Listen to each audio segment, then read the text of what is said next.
Good evening दोस्तों, कैसे हैं आप लोग। आशा करते हैं कि सभी लोग अच्छे होंगे।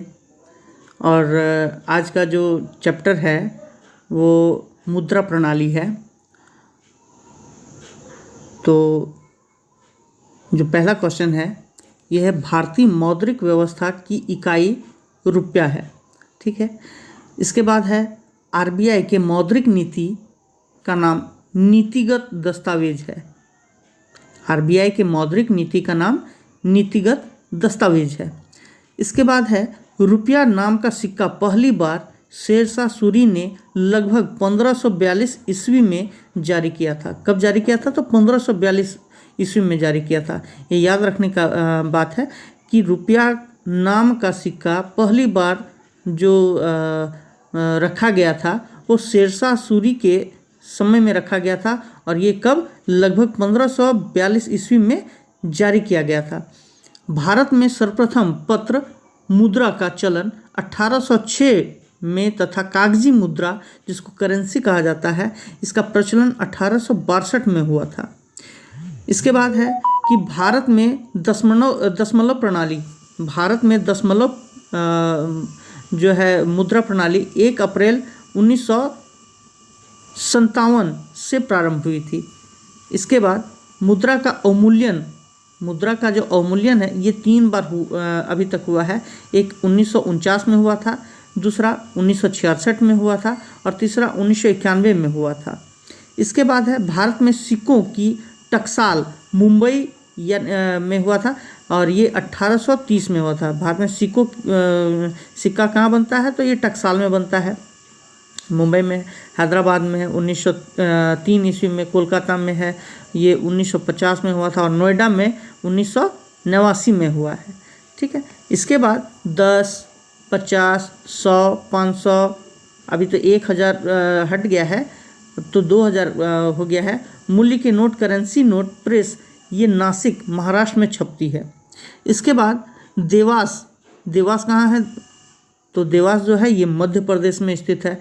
ये बैंक नोट प्रेस 20 रुपया, 50 रुपया, 100 रुपया, 500 रुपया मूल्य वर्ग के नोट छापती है। ठीक है।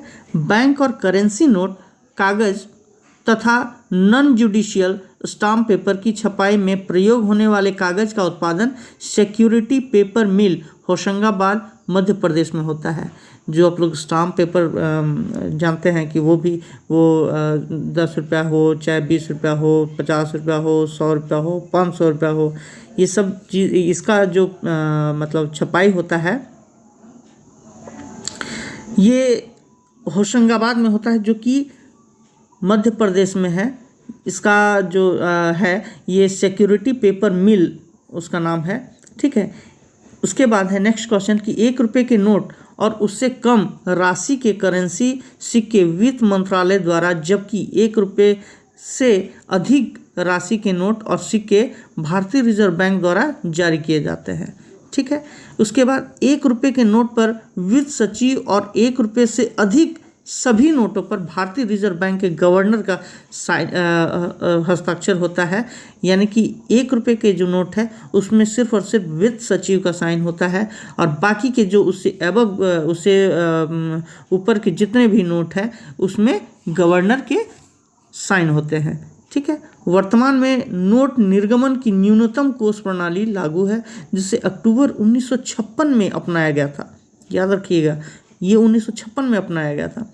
इसके बाद ग्रेशम का नियम जो है ये मुद्रा प्रचलन से संबंधित है। कई बार पूछता है एग्जाम में कि ग्रेशम का नियम जो है किससे संबंधित है? तो ये मुद्रा प्रचलन से संबंधित है।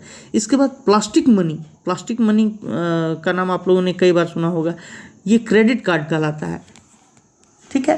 प्लास्टिक मनी जो होता है ये क्रेडिट कार्ड कहलाता है। देख लीजिए, क्रेडिट कार्ड जो होता है वो प्लास्टिक का बना होता है। इसके बाद मुद्रास्फीति वह स्थिति है जिसमें वस्तुओं की कीमत बढ़ती है और मुद्रा का मूल्य गिरता है। मुद्रास्फीति क्या होता है? नाम से ही मालूम चल रहा है, जिसमें वस्तु का कीमत बढ़ जाता है और जो मुद्रा है इसका मूल्य गिर जाता है। इसके बाद भारत में मुद्रास्फीति की माप थोक मूल्य सूचकांक यानी WPI द्वारा की जाती है, जिसका आधार वर्ष 2004 से 5 है। उसके बाद है मुद्रास्फीति में ऋणी यानी कि लेनदार को लाभ होता है। मुद्रास्फीति में ऋणी यानी कि लेनदार को लाभ होता है। सर्वप्रथम 1 जनवरी 1999 से 11 देश ने यूरो को आधिकारिक मुद्रा के रूप में अपनाया है। इसके बाद जो नेक्स्ट क्वेश्चन है, भारत में विदेशी मुद्रा का सर्वाधिक व्यय पेट्रोलियम उत्पादों के आयात पर होता है। भारत में विदेशी मुद्रा का सबसे ज़्यादा व्यय जो है ये पेट्रोलियम उत्पाद के आयात पर होता है। इसके बाद है, भारत को सर्वाधिक विदेशी मुद्रा रत्न एवं आभूषण से प्राप्त होता है। भारत को सर्वाधिक विदेशी मुद्रा जो है रत्न और आभूषण से प्राप्त होता है। इसके बाद है, विश्व में सबसे अधिक विदेशी मुद्रा कोष चीन के पास है। विश्व में अगर पूछा जाएगा सबसे अधिक विदेशी मुद्रा कोष किसके पास है, तो चीन के पास है। इसके बाद है, सबसे अधिक महंगी मुद्रा पाउंड स्टर्लिंग है। सबसे अधिक महंगी मुद्रा जो है ये कौन सा है, तो पाउंड स्टर्लिंग है।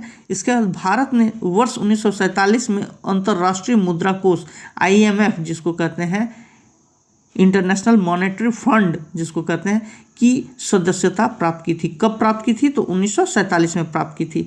और जो अंतिम सवाल है आज का, यह है भारतीय रुपये के नए चिन्ह जिसमें र लिख के उसमें क्रॉस करते हैं, इसका डिजाइन जो है ये IIT मुंबई के D उदय कुमार ने की थी।